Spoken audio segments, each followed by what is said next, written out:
I get asked a lot about what's the difference between blockchain and cryptocurrency.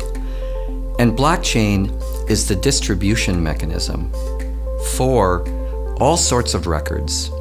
Cryptocurrency is a measure of stored value. And so think of it like trains and train tracks.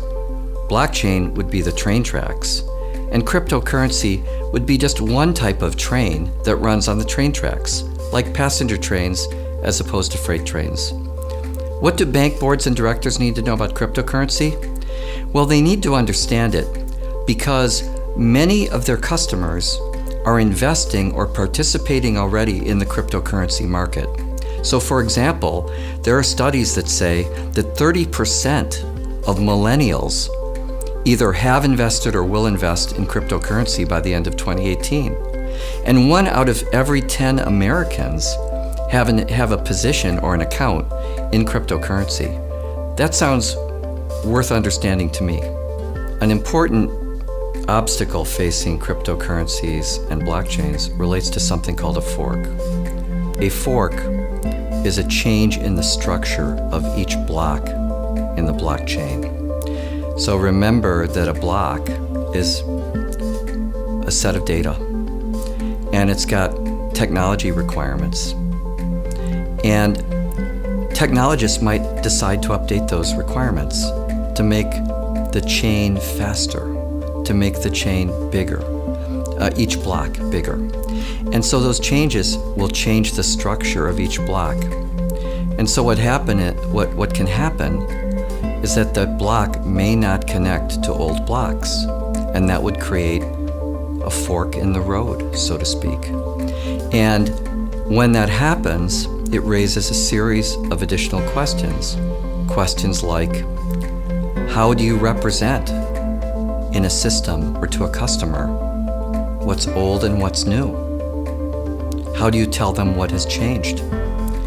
And there could be tax issues or other issues between the old and the new. Another important obstacle that we deal with cryptocurrencies and blockchain is something called initial coin offerings and tokens. This has been a big, hot issue in the last few years. It's receiving a lot of attention right now. And initial coin offerings seem to be used in certain cases to raise money for new technology, new innovations.